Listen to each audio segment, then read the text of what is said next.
Hi guys, I'm back.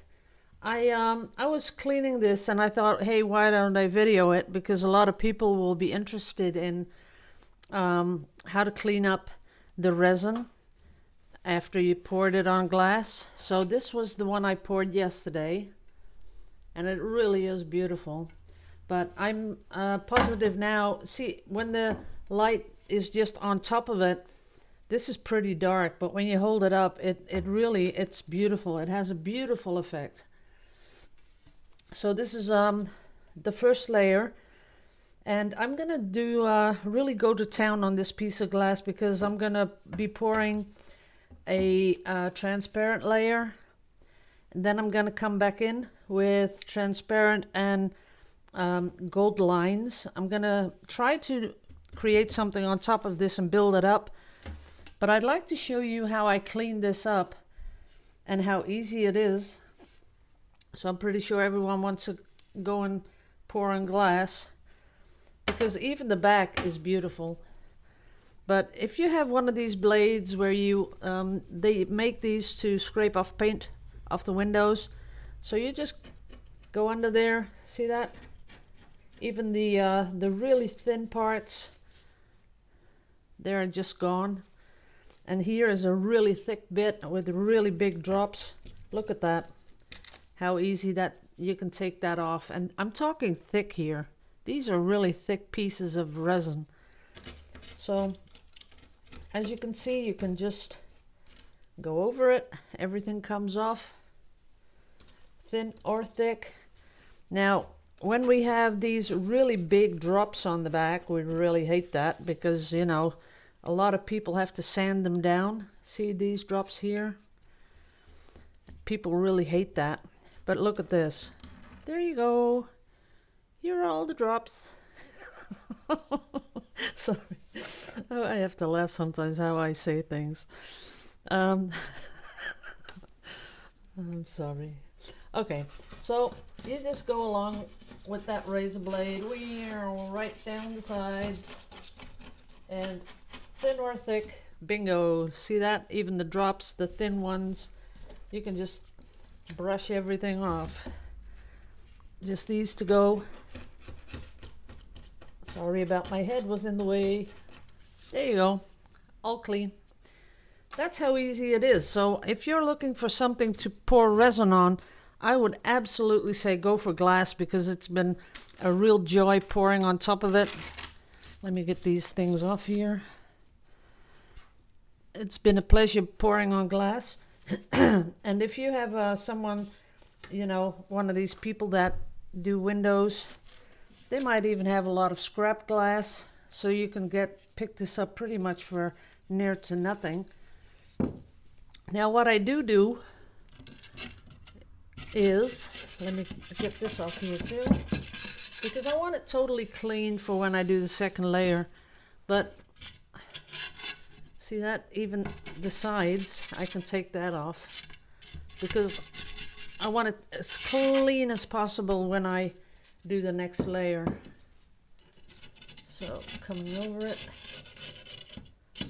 see how beautifully that cleans up.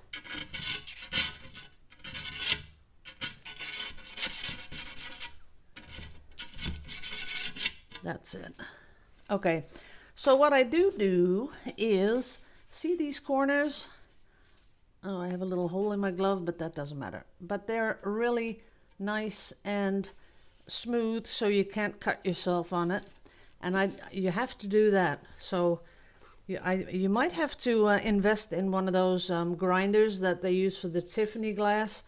But I'm pretty sure, especially in America, lots and lots of people are dumping their Tiffany stuff. And there are grinders in there, and I'm sure you can buy them for next to nothing. So all I do is grind off the corners, and I go along the side just slightly. All it takes is about 2 minutes tops, and it's ready to pour on. So that's what I do. See that? Nice and smooth. Corners all rounded. No one can hurt themselves. No one can cut themselves.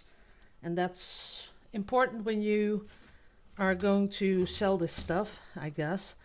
especially if people have children that touch everything. Now, the way to I hang it, because I'm sure someone's going to say, how do you hang a piece like that? Well, what you can do is get a really thick piece of wood, and I'd go for a nice, like this, square. And you only need a piece like that, so that'll cost you nothing either. And I'm sure if you go to people that use a lot of wood, they will have scrap pieces that you could just pick up for nothing. So I'd get one of those really, what would you call them? 4x4s, something like that. Yeah, that's about 4x4. So then you cut it the length of how you want to put it. You can put it up, you can put it on the side, but you need a piece of wood that is like as broad as this. Then you get someone to put one of those slits in there, and you can just get this piece, put it in there, in that piece of wood, and you will have a lovely, lovely piece of art that you can put on a table. And what I really like is when you put this in front of a window so the light comes in behind it, because I've held this one up in the light and it's really cool. So that's one thing you can do. And another is, if you want to hang it, all you have to do is get some of that UV UV glue. There's special glue for on glass. It's UV glue, and you can glue anything to glass as long as you have one of those UV lamps. Now, ladies out there that do the fingernails, they have a UV thing. If you have one of those things that you want, where you can sit in front of for your face, one of those face tanners, you can use that, because I've done that in the past. For a very long time, I was repairing Swarovski glass. If you can still remember, about 10, 15 years ago, it was a big thing. Everyone was collecting Swarovski, and they had some very, very expensive pieces, like the eagle and like the unicorn, the one laying on the ground with the really big unicorn spike on the head. And a lot of people had that thing fall off, and it wasn't broken, but it just came apart where the head of the horse was, and they put that little thing on there. And for a long time, I was repairing that Swarovski for someone.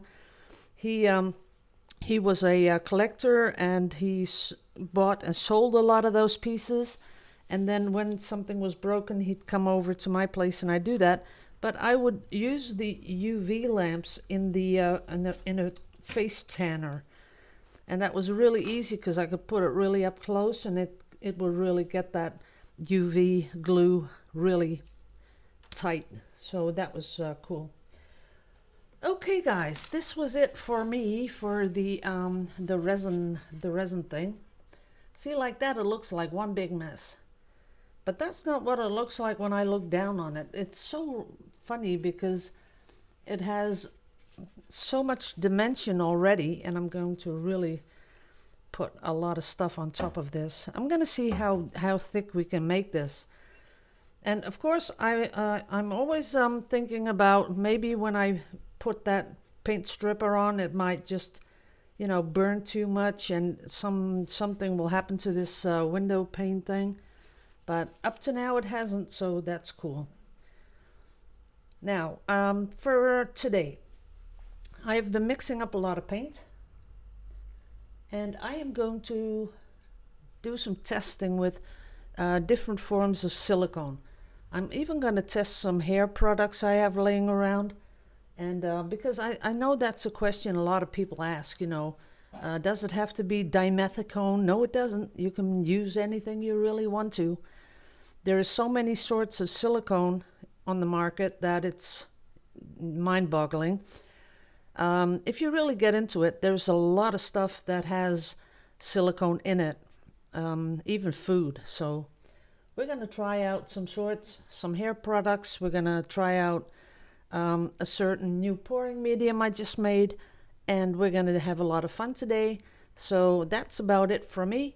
Oh, and I'm gonna do a Dutch video about where to buy stuff because I get a lot of emails about people wondering where they can buy things, but a lot of them are Dutch, so I'm gonna do that too.